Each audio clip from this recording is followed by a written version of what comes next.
বর্তমান সময়ের ছেলে মেয়েদের থেকে একটু আলাদা জারিন নোদার। যে বয়সে মেয়েরা মুঠোফোন নিয়ে ব্যস্ত থাকার কথা, সেই বয়সে খুদের শিক্ষার্থী হাতে কোরআন লিখে পার করছে ব্যস্ত সময়। মাত্র 12 বছর বয়সে 10 মাসের প্রচেষ্টায় নির্ভুলভাবে কোরআন হাতে লিখেছেন। তার দৃষ্টিনন্দন হাতের লেখা দেখলে যে কারো চোখ আটকাবে, মনে হবে এটি কম্পিউটারে ছাপা লেখা। এ নিয়ে বিস্তারিত গিয়াসউদ্দিন রনির তথ্য ছবিতে।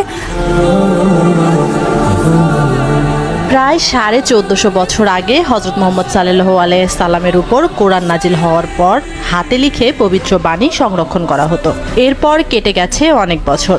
বর্তমানে হাতে লেখা কোরআন খুব একটা চোখে পড়ে না, কিন্তু মাত্র 12 বছর বয়সে 10 মাসের প্রচেষ্টায় নির্ভুলভাবে কোরআন হাতে লিখে সবাইকে তাক লাগিয়ে দিয়েছেন নুরাত। নুরাত নোয়াখালীর কোম্পানিগঞ্জের মাওদুদ স্কুল এলাকার নুরুল হুদা মামুনের মেয়ে। মেয়ের সুন্দর আরবি হাতের লেখা চোখে পড়ে বাবার। হাতের লেখা দেখে মেয়েকে উদ্বুদ্ধ করেন পবিত্র কোরআন হাতে লিখতে। বাবার অনুপ্রেরণায় 6ষ্ঠ শ্রেণী পড়ুয়া ছাত্রী 10 মাসে কোরআন লিখে শেষ করেন। আমি 4th শ্রেণীতে থাকা অবস্থায় এই কোরআন মাজিদ লেখা শুরু করছি এবং 5ম শ্রেণীতে গিয়ে শেষ হয়েছে।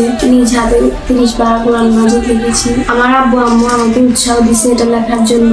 আমার এই লেখা দেখে আমার আব্বু আম্মু এখন আমাকে হিফজ বিভাগে ভর্তি করেছে। আমি দেশবাসীর কাছে দোয়া চাই। এরপর মেয়ের হাতের লেখা কোরআন নিয়ে মাদ্রাসার আরবি শিক্ষকের শরণাপন্ন হন বাবা। সেই থেকে নুরাদের লেখা শেষে বানান সংশোধন করে দিতেন শিক্ষক। তার উৎসাহ ও সহযোগিতায় নুরাদের লেখা আরও গতি পায়। কোরআন শেষ করতে